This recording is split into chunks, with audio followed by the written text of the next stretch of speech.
Okay, folks, do I have any notes from last Thursday?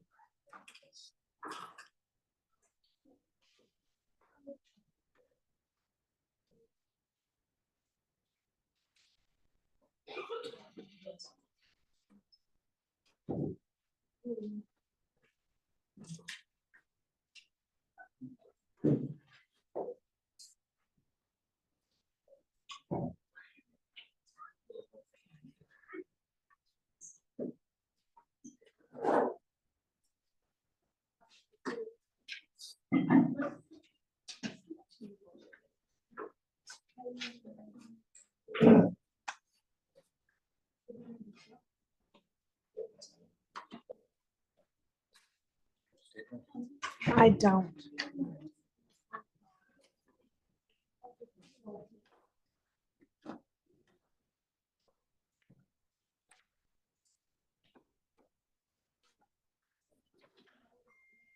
Okay, here's the sign-in sheet.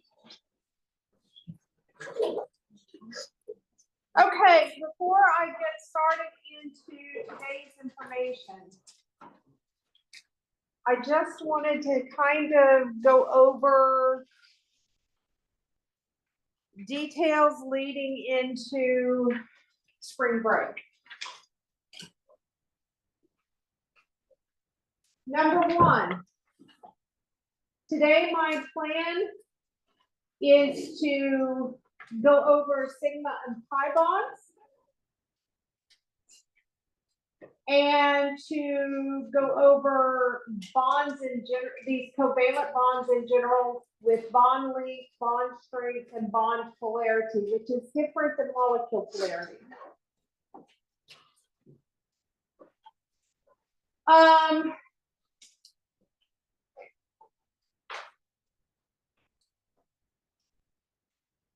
Today, I will be in my office from 11 to 12:30 and 3 to 4:30. If you have questions or if you have the Bear Pantry food drive donation. Yes. So we could turn that in during lab time. I was fixing to get to tomorrow. Tomorrow, I will be in my office from 8 until 2.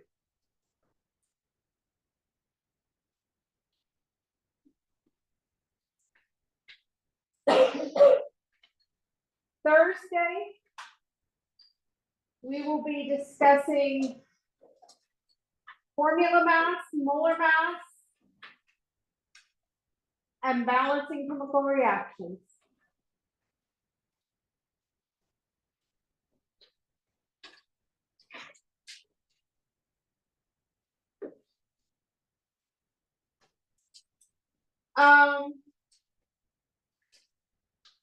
Thursday, I will be in my office from 11 to X period. And then from 3 to 4. For if you, to bring the food drive donation by. Remembering that if you are going to do the food drive donation, you get 1 point per item. You have to complete the document that goes with the food drive, which requires you to name a compound from the ingredient list on the item, and then go find that compound if you don't know what it looks like, and draw the Lewis structure or the skeletal structure or the molecular structure, which if you don't know what it looks like, then you can find on Wikipedia or on by Googling it. But the food drive is due on Thursday.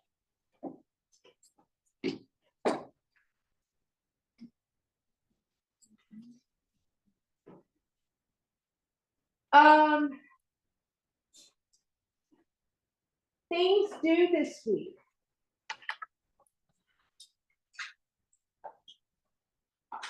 Number one, you have a homework due tonight. Yes, tonight. It's over Lewis structures.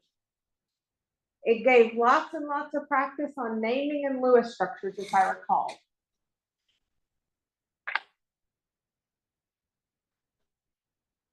You will have a quiz on active on Thursday.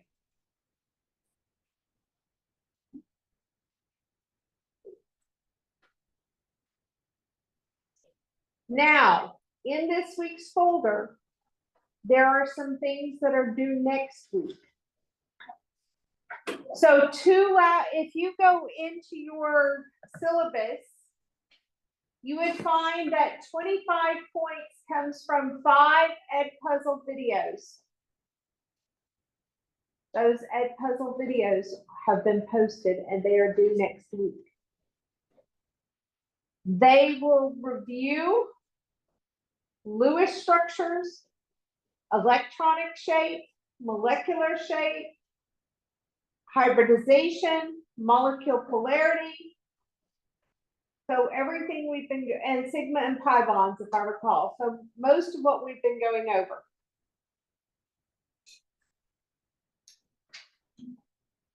The other thing that is in this week's folder that is due next week is the Blackboard Vesper quiz. Again, it's going to be over all those things. Now, the Vesper quiz is 60 questions, and you have to be prepared to complete it when you start it. Now, I've given you more than enough time. I've given you 240 minutes, which shouldn't take that long. And I'm giving you 2 tries to get it right. Now, the other thing I did is I gave you a list of all of the compounds that the questions are about. So you could go in and get the Lewis dot structure, the electronic structure or shape, the molecular shape, the polarity, the hybridization. You could have all that answered before you even start the quiz for all of the different molecules. And then it's just a matter of answering the questions. So I gave you a list of all the molecules to begin with, so that you could go in and do all of that, and then you would just have to go in and answer the questions. But again, that's due next week.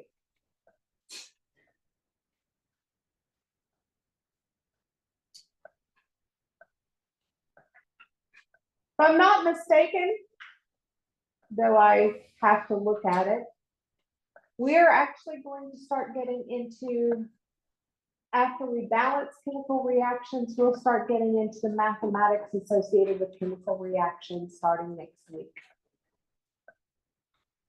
Now, what will be on the test is also, let me finish with next week. Tuesday, I will be doing mathematics associated with chemical reactions. Tuesday, you do have a homework due that's over this Vesper stuff and resonance and formal charge and that type of thing. So technically you can already do next Tuesday. I think you can do next Tuesday's homework.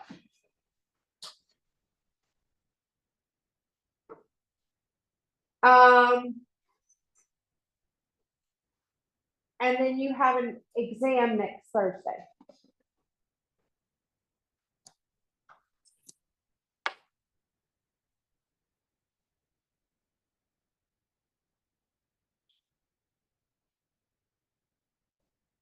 On Blackboard, you will find a list of what's going to be on the exam next Thursday.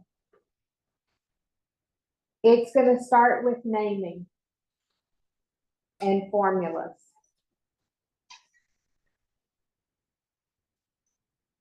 That is going to include ionic compounds whose charge is constant and ionic compounds with cations whose charge varies.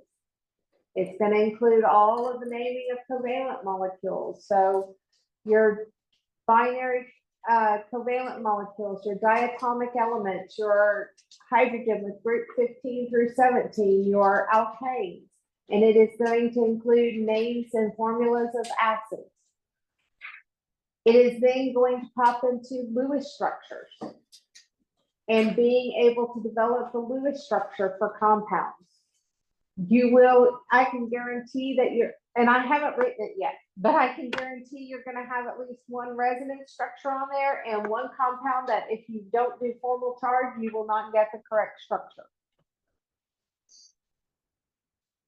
Now, because I don't want you to begin with an incorrect Lewis structure for Vesper theory and stuff, the homework where you have the Vesper homework, it looks exactly like the exam question, where I'm going to give you a structure and you have to give me the electronic shape, the molecular shape, and you're going to circle the electronic shape, and you're going to circle the molecular shape, and you're going to circle the hybridization, and you're going to circle the polarity, and you're going to tell me whether it is, you're going to draw the structure with the correct molecular or electronic shape and determine polarity, the direction of polarity, if it's polar. You're going to circle the correct ideal bond angle, and you're going to determine what's got the pi and sigma bonds.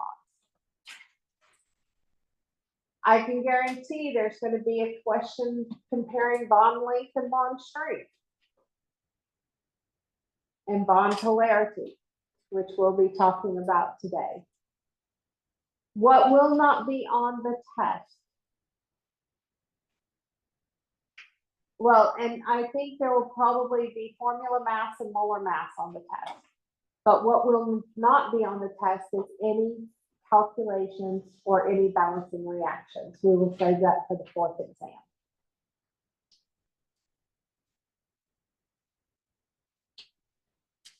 So this one is concept heavy. The next one is math heavy.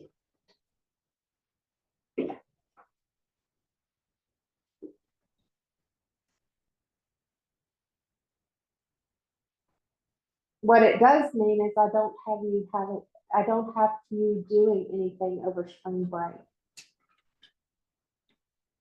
I don't believe in it. I'll let your brains rest for the week. And then we get back at it after spring break.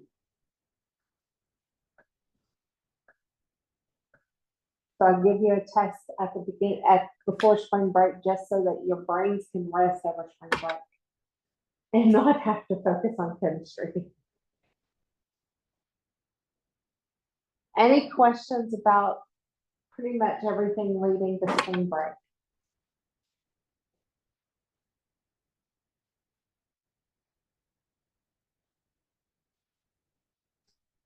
It's a very intense couple of weeks with respect to assignments that are due.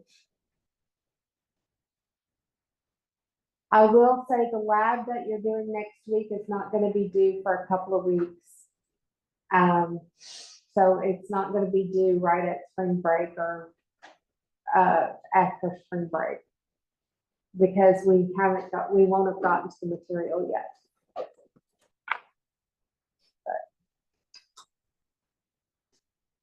Questions?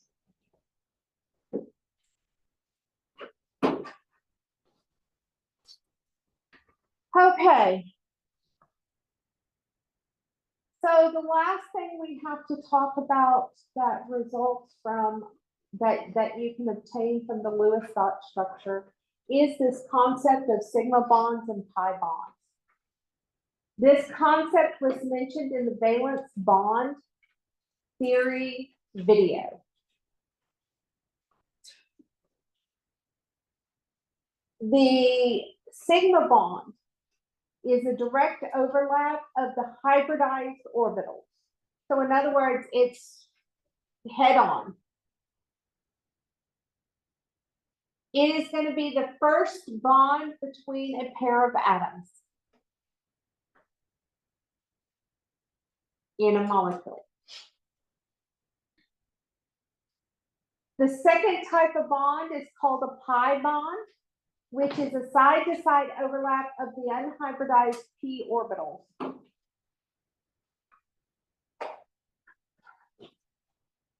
Basically, if you have a double bond, you're going to have one sigma bond, that's the first bond, and one pi bond, that's the second bond. If you have a triple bond, you're going to have one sigma bond, that's the first bond, and you're going to have two pi bonds to make up the triple bond.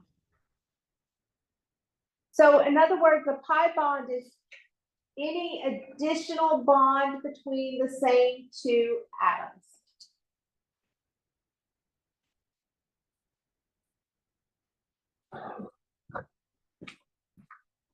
So, an example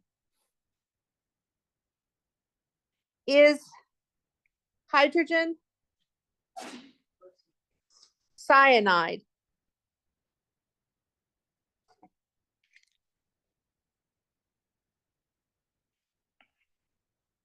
Because there is only one bond between the carbon and the hydrogen, it is going to be a sigma bond, which I should say is represented by the lowercase sigma of the Greek alphabet, which to me looks like a sideways 6.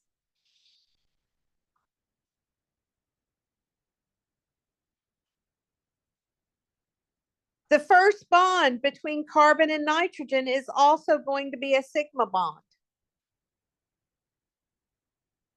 But carbon and nitrogen have two additional bonds between those two atoms. So each of them are going to be pi bonds, which are represented by the lowercase for pi.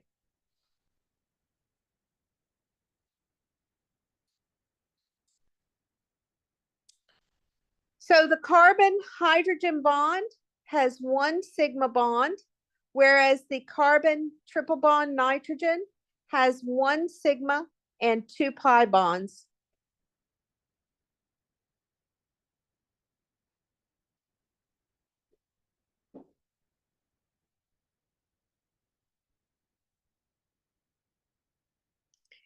If we look at ethane, or not ethane, but ethene.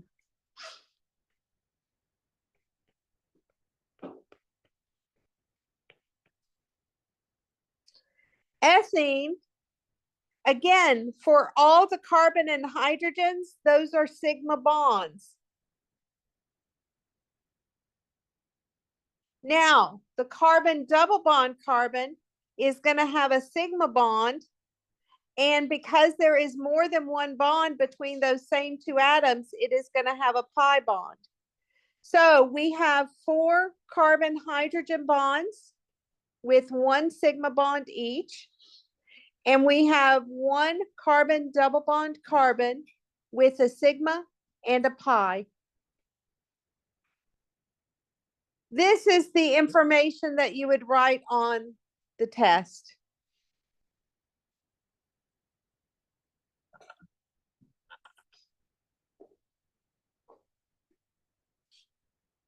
Sigma and pi is really not that hard.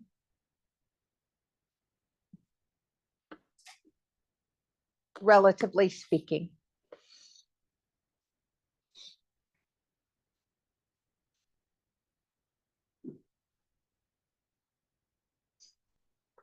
Okay, so what I wanted to do is I was going to do a couple more examples where I start from the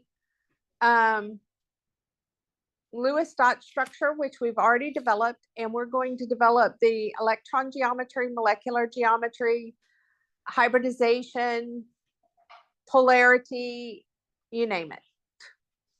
We're going to develop it.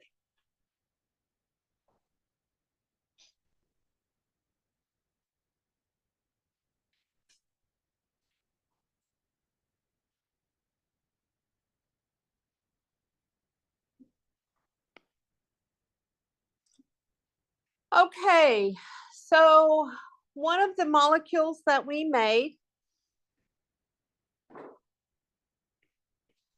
that we were forced to do formal charge on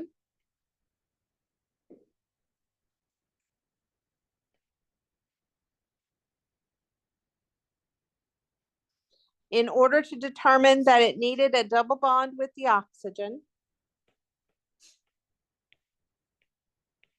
was XeOF4.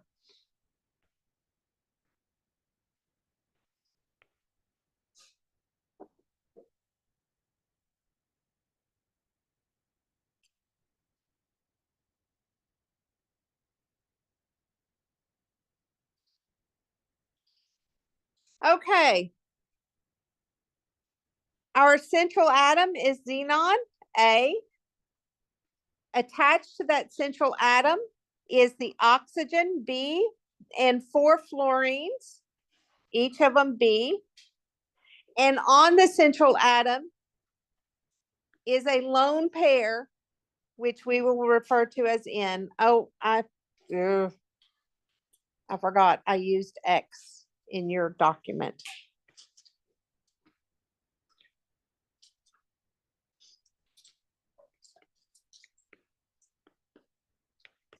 So with respect to the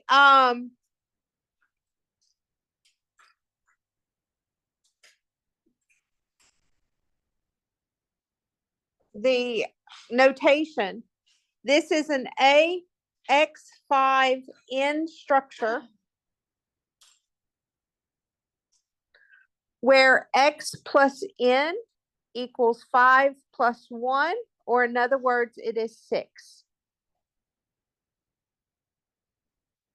This 6 is going to be an important number. First of all, that 6 tells us that the electron geometry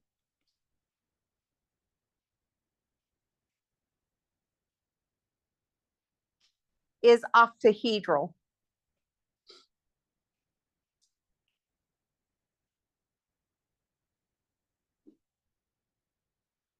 Now, to draw a structure with this octahedral shape,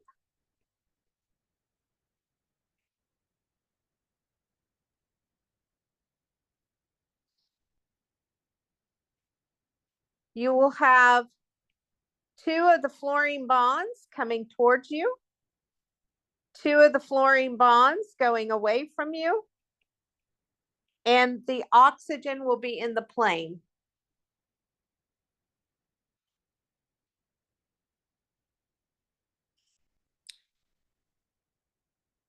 When we name the molecular geometry, we only take into account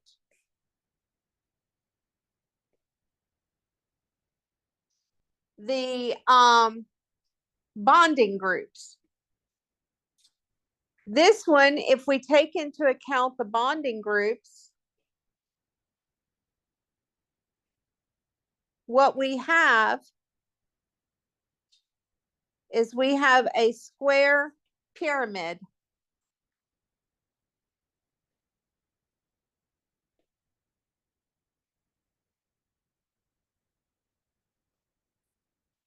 Or in other words, it's square pyramidal for its molecular geometry.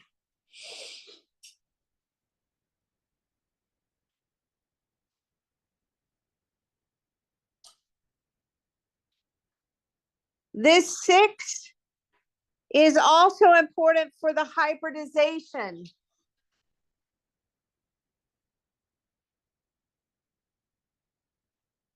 For our hybridization,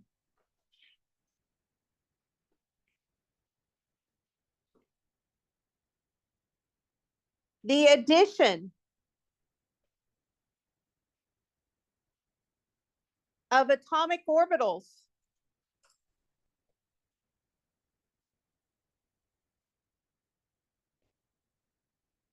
to make the hybrid orbital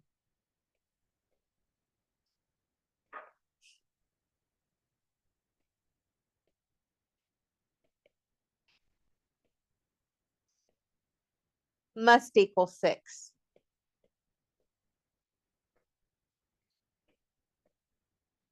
Remembering we're only allowed one S. We can have up to 3 Ps. That's only 4. So in this case, we need 2 Ds to go along with it. So 1 plus 3 plus 2 equals 6.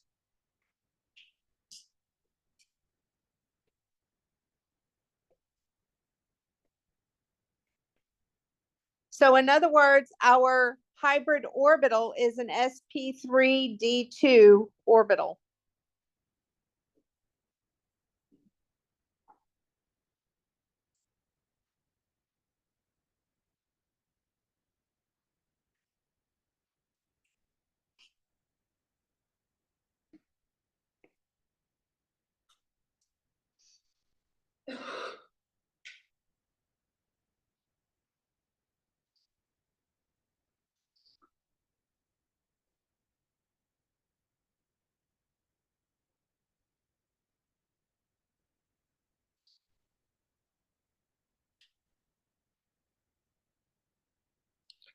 Now, this geometry to determine the polarity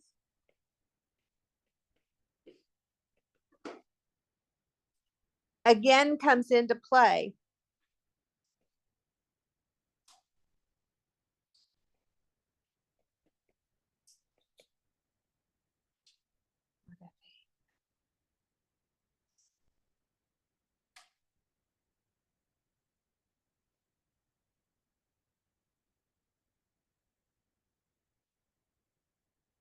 When you assign the electronegativities to these atoms, fluorine is 4, oxygen is 3.5, and xenon you can guarantee is much less than that. I don't know what xenon is right off the top of my head. Oh wait, I do have it.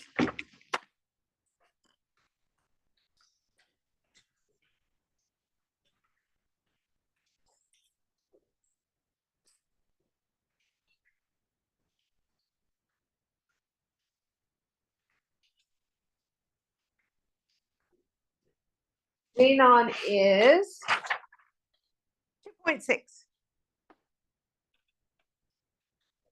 If you look at this, what you'll see is that the 4s and the 5s are moving up. And I mean, that's, if you think about a square pyramid, the fluorines and the oxygen would be the more electronegative. And so it would be increasing in that direction. And it is polar.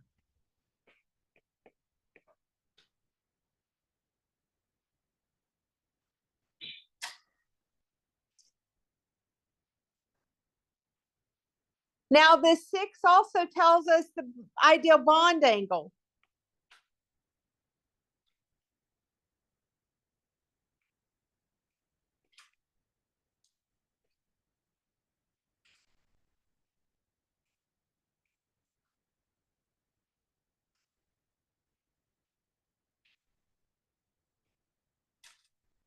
Which is going to be 90 degrees, because that is where we obtain minimal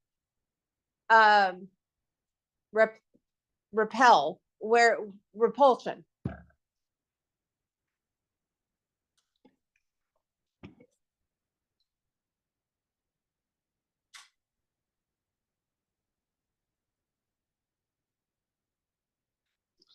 Now, if you look at the Lewis structure,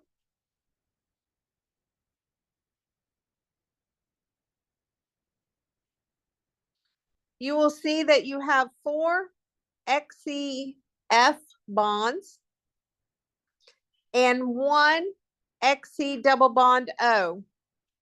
The XCF bond will have a sigma bond, where the XCO will have a sigma and a pi.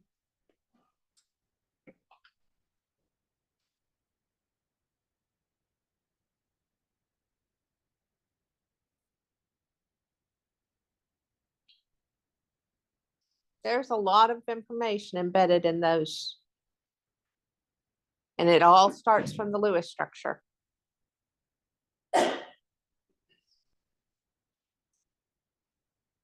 Yes.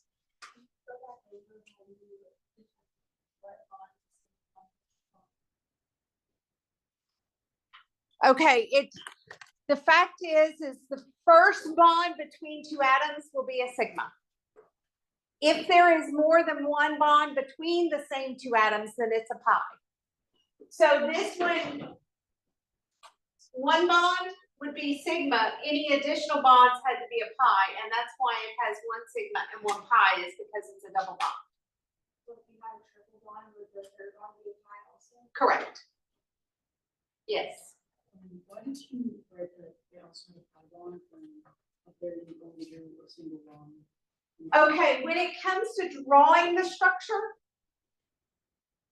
I could have drawn it as a double bond or a single bond.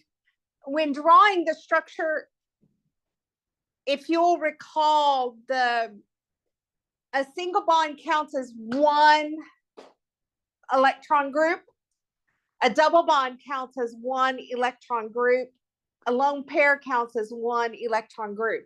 So I was representing electron groups, but technically, if you want to get technical, if you go back to your Lewis structure, it's a double bond. But you don't have to draw the double bond in the molecular geometry, because of what the molecular geometry represents, which is an electron group. Did that answer your question? I could have written it as a double bond and it wouldn't have mattered, because in the Lewis structure, it is a double bond. So I'd gone back to the Lewis structure to get this piece.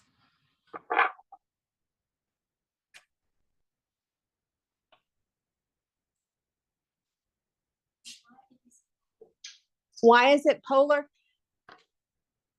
Lone pairs exert more force. So technically, it's the fluorines are slightly angled up, as is the oxygen. So all of the more electronegative atoms actually point up away from the lone pair.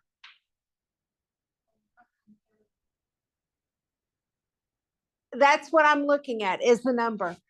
All of these were, I need a ruler because I'm short. These, if you look at it, 2.6, 4, 4, 3.5, the majority of the numbers are going up, the increasing in number. So the majority of the increase in number goes up. And you have to be able to picture this structure to realize technically all of it is going up, because it looks more like the square. If my hands were the fluorines, the fluorines are slightly angled up because of the lone pair at the bottom. And so the 4, the 4, the 4, the 4, they're all angled up away from the xenon. So xenon's only 2.6. These guys are 4, and that's 3.5. So if you're looking at the number, it increases northward. in the way I've drawn it. That number is the electronegativity. So it identifies where the electrons in the bond reside, which you will see. I think it'll help once we get to bond polarity to understand what electronegativity means. So let me get the bond polarity and then ask again if it doesn't make sense. Other questions? When we're talking about polarity, we don't have to do the math where there's like, you add them all together, and if it's above a certain number, then it's. No, we're not doing bond polarity, which is where we can get into a little bit of math. All we're doing is looking for a trend when we're talking about a molecule being polar. We're looking for a trend of it steadily increasing or steadily decreasing or steadily, basically you're looking for the trend where it steadily increases.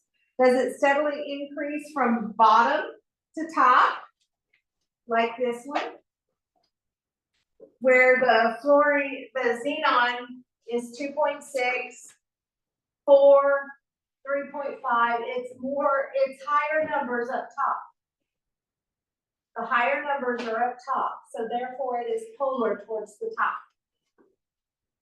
Or does it steadily increase to the right?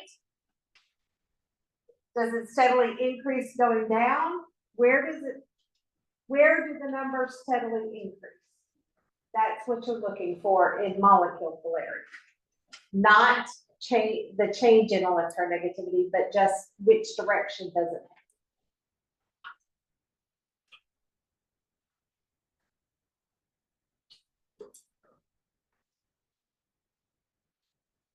You can tell whether it's polar or not. It's just, I do ask you to draw the dipole moment, and you can't get this one piece if you can't understand the electronegativity, but you can get the majority of it without getting to that point, because this is definitely had to be polar because it's square pyramidal. So therefore it's not one of the ones that's non-polar.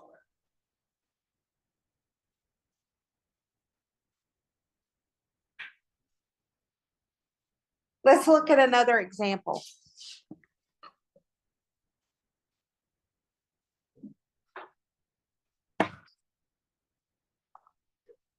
Where did it go?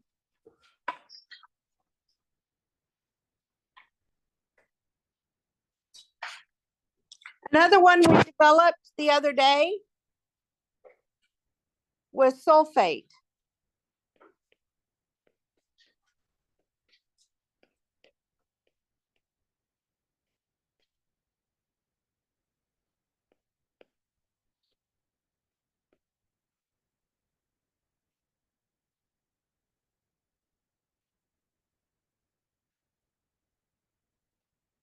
I gave that oxygen too many. Okay.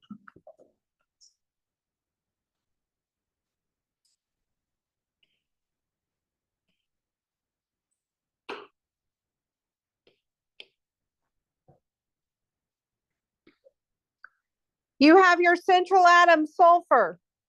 Attached to the central atom is going to be 4 oxygens. And there are no lone pairs on the central atom. So this structure is AX4. X plus N equals 4 plus 0, so it is equal to 4. This number is important because it tells you how many groups, electron groups, surround the central atom.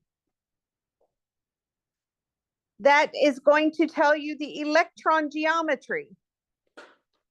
When you have 4 groups surrounding the central atom, they obtain minimal repulsion when they are in a tetrahedral shape.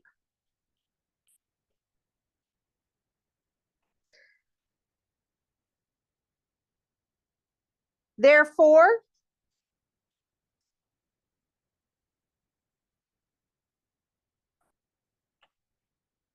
you're going to have 2 bonds that are in the plane one bond that comes out at you, and one bond that goes away from you.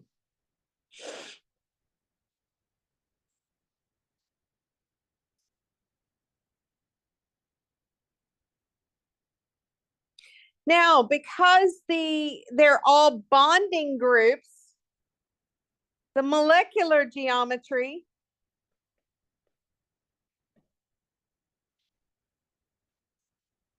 is also tetrahedral in this case.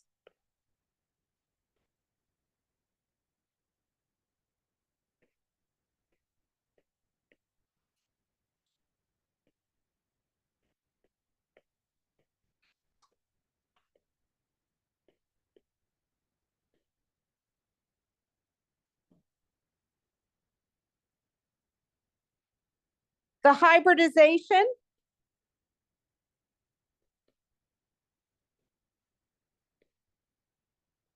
again, we come back to that 4. We want S plus P plus D, if we need it, to equal 4. In this case, we only need the S plus P to get to 4. So this is SP, the sulfur is sp3 hybridized.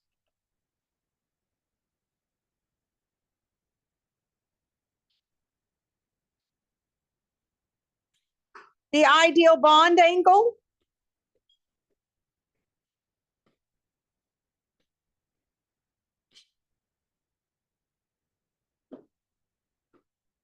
is 109.5.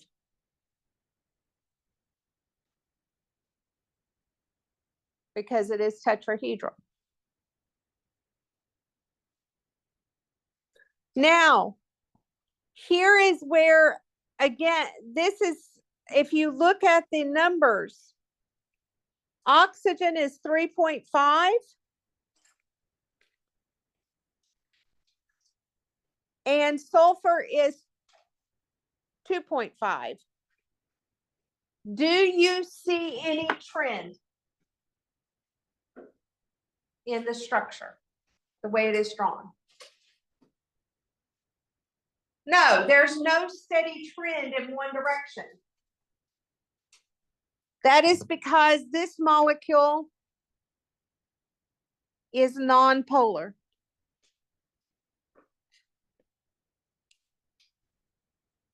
Only if there's a trend is it polar.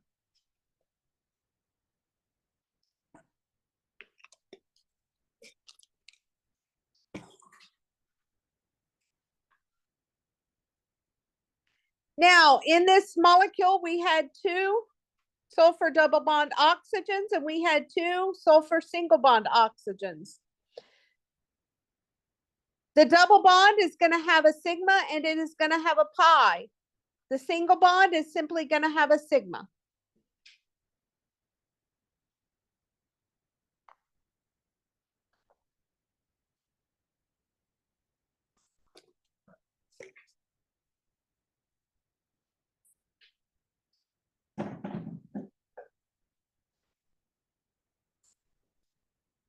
Questions?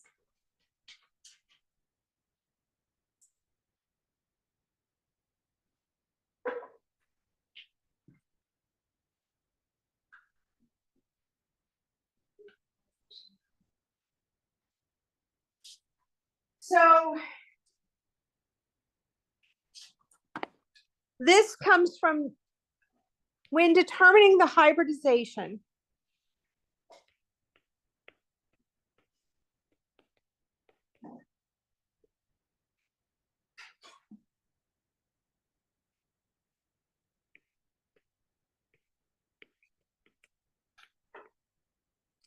If you'll work, basically hybridization means combining of orbitals.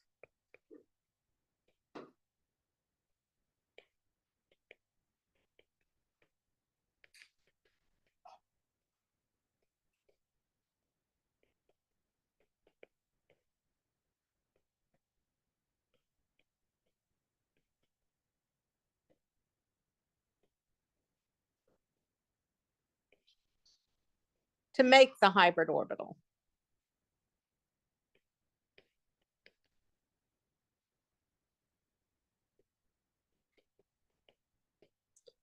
If you'll recall, we had one s orbital, we had 3 p atomic orbitals, and we had 5 d atomic orbitals. Basically, when we take a hybrid, we're going to combine the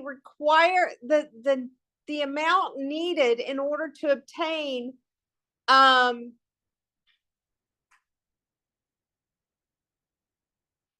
in order to reflect the number of groups surrounding it. So you could actually, if you wanted to, you can think of everything as SPD. And then what you're doing is you're adding those numbers together. So if I only had 2 things, there's only one S because that's the maximum. And I need 1 P because 1 plus 1 equals 2. So in other words, that is SP hybridized. If I have S, P, and D, and I need 3 things, again, the maximum number of S you can have is 1. So to get to 3, I'm going to need 2 P's. So because 1 plus 2 is equal to 3. So SP2 is the hybridized orbital. Yes.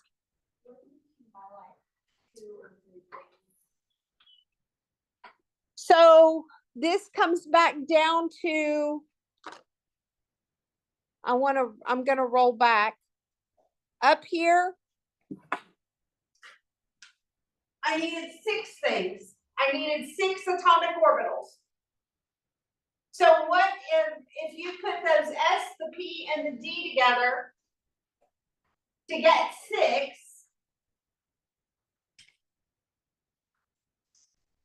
That's why it is 1 S, 3 P, and 2 Ds, is because those add up to 6. So what I'm talking about when I say how many things do I need, how many atomic orbitals do I need to get to X plus N? Does that help? Did that help?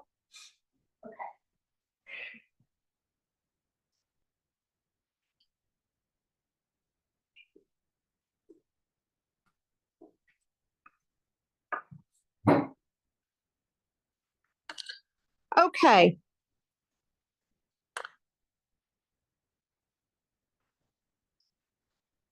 In the majority of the molecules,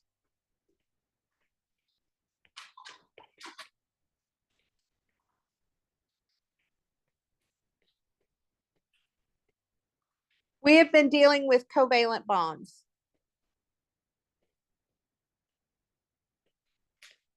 Because those bonds arose through the sharing of electrons between the atomic nuclei.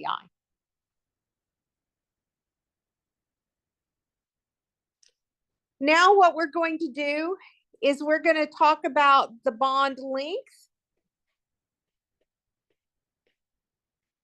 and the bond strength. And you're going to discover it by looking at a table.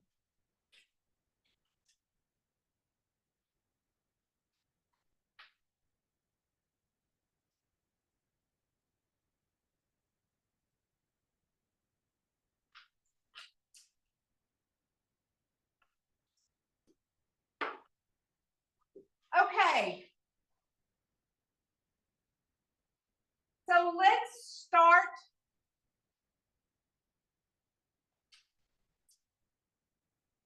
when we talk about bond strength, we're talking the energy it takes to break the bond,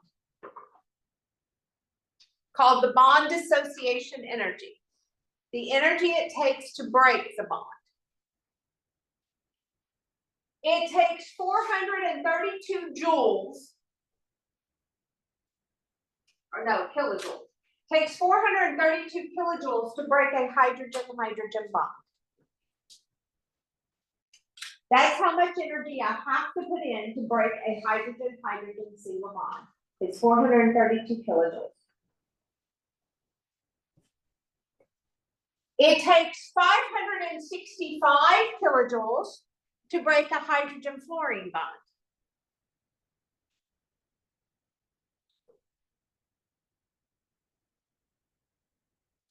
$427 to break a hydrogen chlorine bond. $363 to break a hydrogen bromine bond.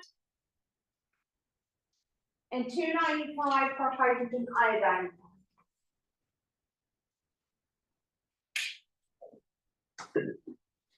The last four is fluorine, chlorine, bromine, iodine.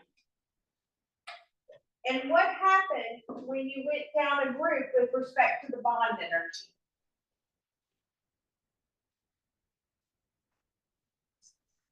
It decreases. But what happens to the length, which is in the blue up there, as you go down a group? It increases. So there is this inverse relationship between bond length and bond strength.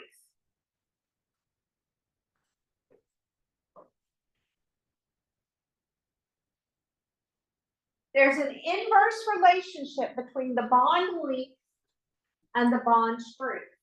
The longer the bond, the weaker it is.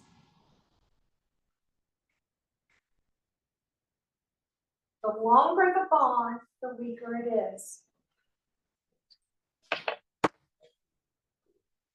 I'll come back to this. Now, let's talk about hydrogen fluorine, hydrogen fluoride, hydrogen chloride.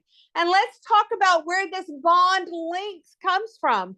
If you think about atomic size, fluorine is tiny. The bond length is going to be the distance between the protons of the hydrogen and the protons of the fluorine. Because fluorine is tiny, that bond length is going to be relatively short. As you move down, hydrogen iodide, because iodine is such a large atom relative, the distance between the nucleus of the hydrogen and the nucleus of the iodine is going to be much further apart. So, what can we say? We can say the longer the bond, the weaker it is. And we can say the bond length is directly related to atomic size. The bigger the atom, the longer the bond. So the bigger the atom, the longer the bond, the weaker the bond. The bigger the atom, the longer the bond, the weaker the bond.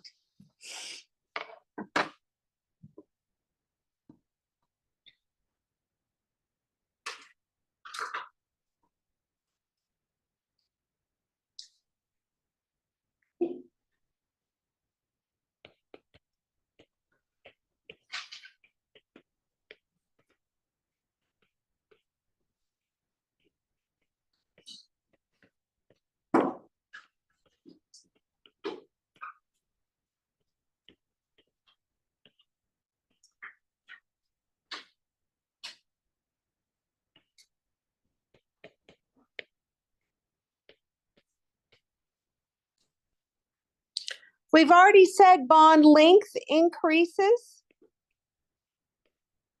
down a group.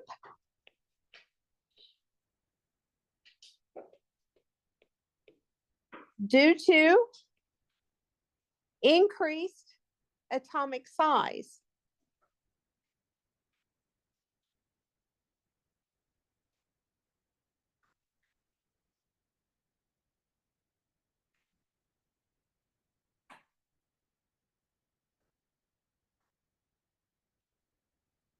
And we've determined the longer the bond,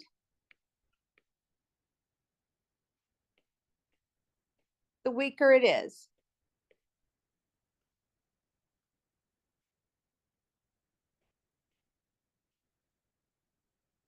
Now, let's go back to that table and look at it a little bit more.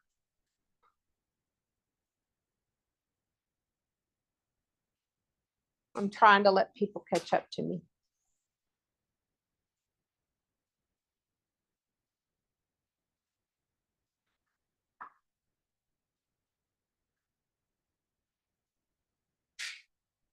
Okay, let's look at this table again.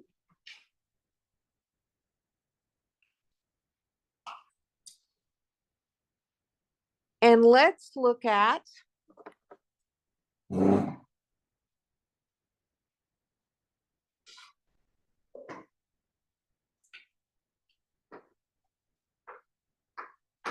carbon has a bond length of 154. Carbon nitrogen has a bond length of 147. Carbon oxygen has a bond length of 143. Carbon fluorine has a bond length of 133. Does that make sense? Basically, what we just did is as we went and we interchanged for the carbon for a nitrogen and an oxygen and a fluorine, what we noticed is that the bond length decreased as you went from left to right. Why would the bond length decrease from left to right? Atomic size decreases from left to right. And again, if we look at the strength of the bond, though, with some variation, for the most part, the strength of the bond tends to increase as you go, again, with what we said. So what we can add to this statement, and I'll be back to that table here in just a minute, is that the bond length decreases across a period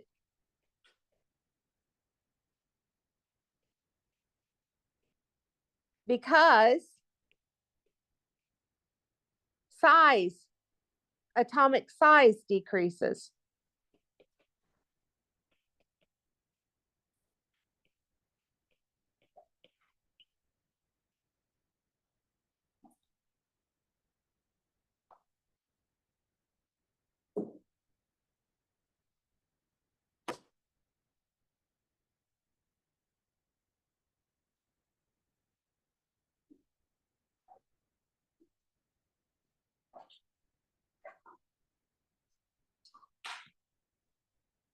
This is still our takeaway, though.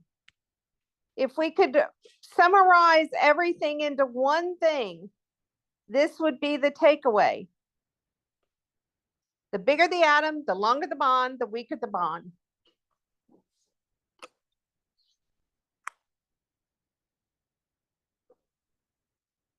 Ugh.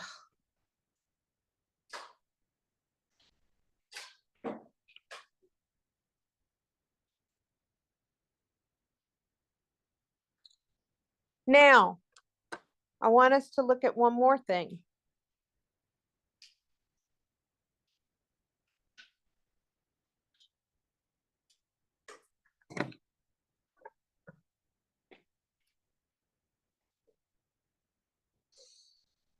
Look at a carbon-carbon single bond, a carbon-carbon double bond, and you can't see the carbon-carbon triple bond, so you're going to have to hypothesize what's going to happen. What do you notice about the carbon single bond compared to the carbon-carbon double bond in length? Which one's longer? Single bond's longer? So is the single bond weaker or stronger? It's weaker. Single bond is weaker. So in other words, our statement still holds. And triple bond is even more so. Our statement that we made still holds. This takeaway still holds. But now we've added one more thing, and that is a triple bond is shorter than a double bond, which is shorter than a single bond.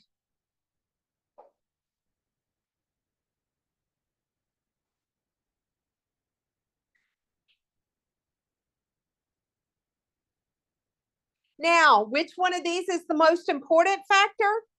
This one. That is important factor number one. And then we move to the bigger the atom.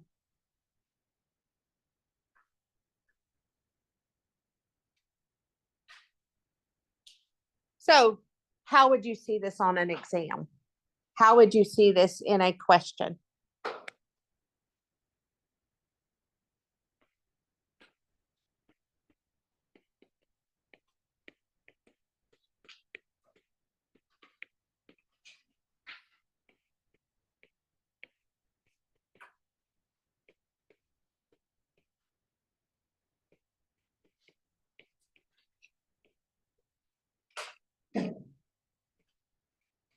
One possibility is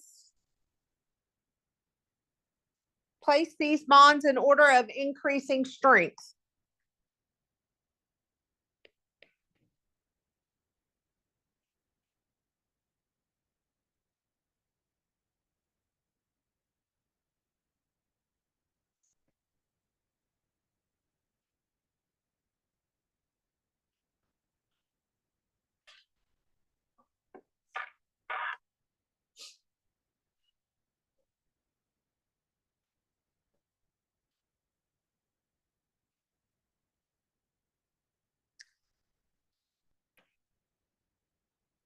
Step number one, separate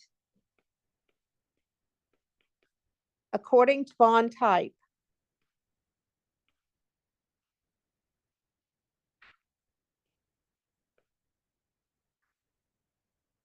So I've got a C triple bond C, and I've got a C double bond O, and a C double bond C, and a CN, and a CCl.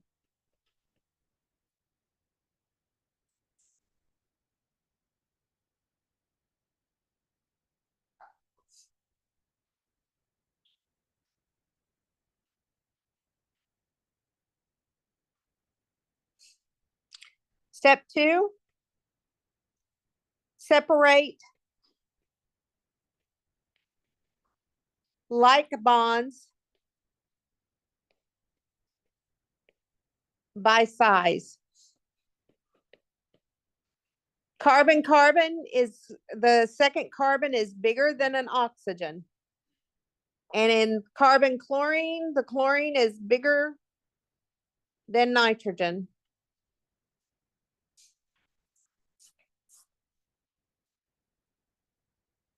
The reason chlorine is bigger than nitrogen is because it's in period 3 and nitrogen's in period 2.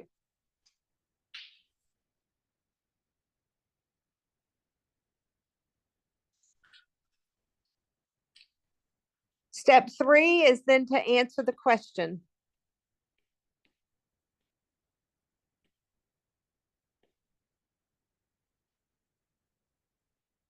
So we want the weakest bond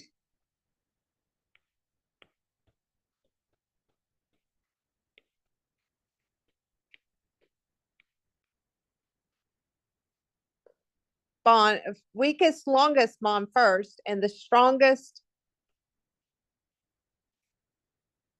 shortest last, because it asked us for increasing strength. So who's going to be the longest of these bonds? CCl, followed by CN, because those are single bonds. Who's next? C double bond C, then C double bond O, and finally C triple bond C. Questions?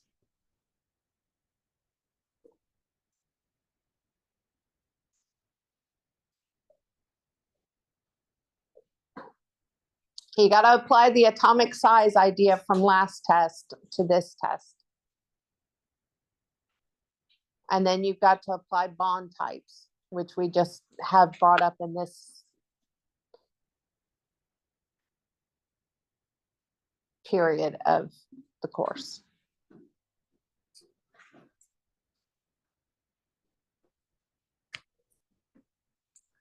Okay. Now, we've said that these bonds are covalent bonds.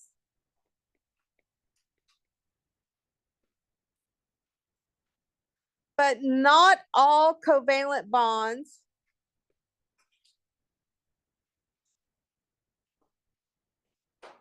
consist of electrons shared evenly.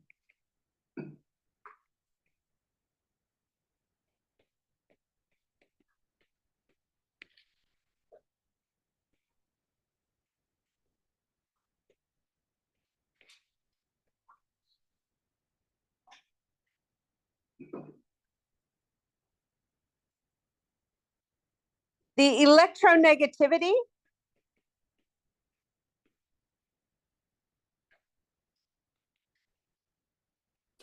describes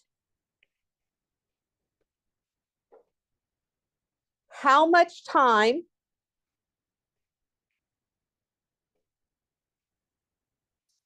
electrons in a covalent bond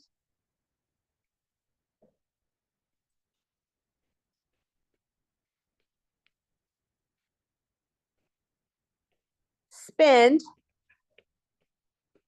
around each atom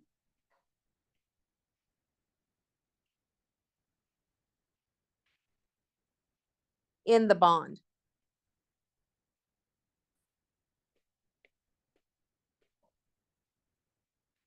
The greater the electronegativity,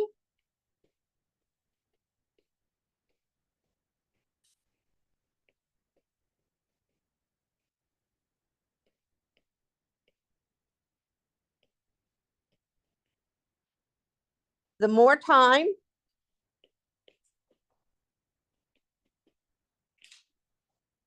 the electrons spend around at the atom.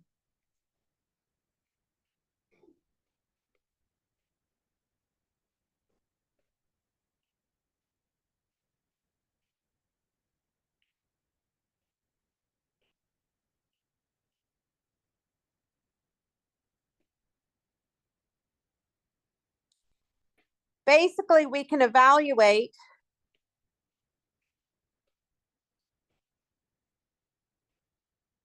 an electron density map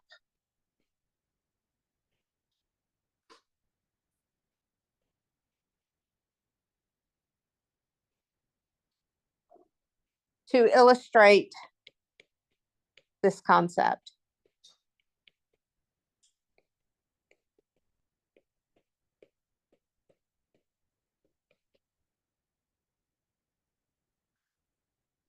Hydrogen and fluorine. Hydrogen has a electronegativity of 2.1 from that table of electronegativities I gave you. Fluorine has an electronegativity of 4.0. Because fluorine has such a much larger electronegativity, if we were to look at the electron density the electrons themselves would spend a lot more time around the fluorine than they do around the hydrogen.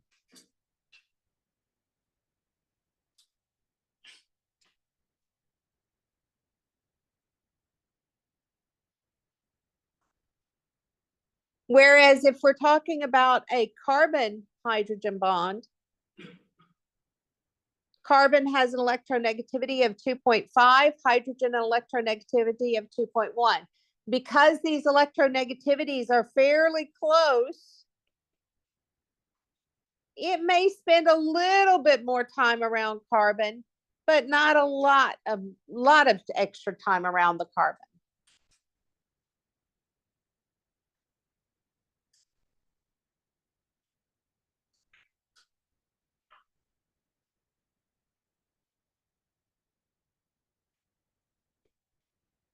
This difference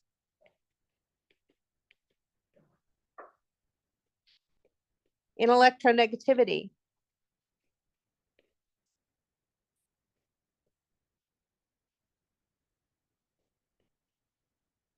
gives rise to bond polarity.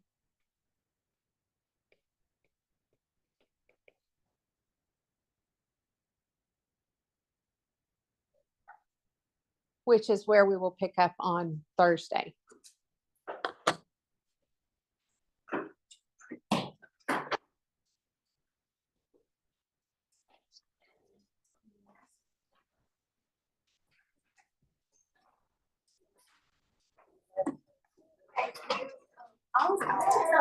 Do you have any of those? Yes, I passed out a few things actually last Thursday. There's one. Thank you. And I heard that we don't have lab tomorrow. That is correct. It is strictly, Thursday, no passed out. I'm strictly in my office to answer questions all day tomorrow. Thank you.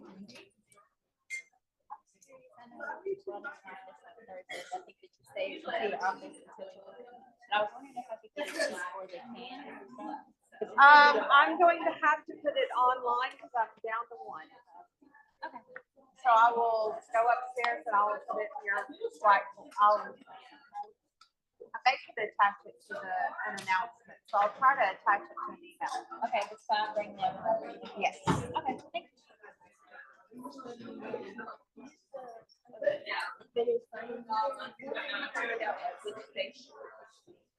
I have to figure out what stations y'all are doing myself before I can give that to you. So I don't know yet. It'll be as soon as I can, but I've got to do some work on it myself. And it's from 5:30 to 7:30.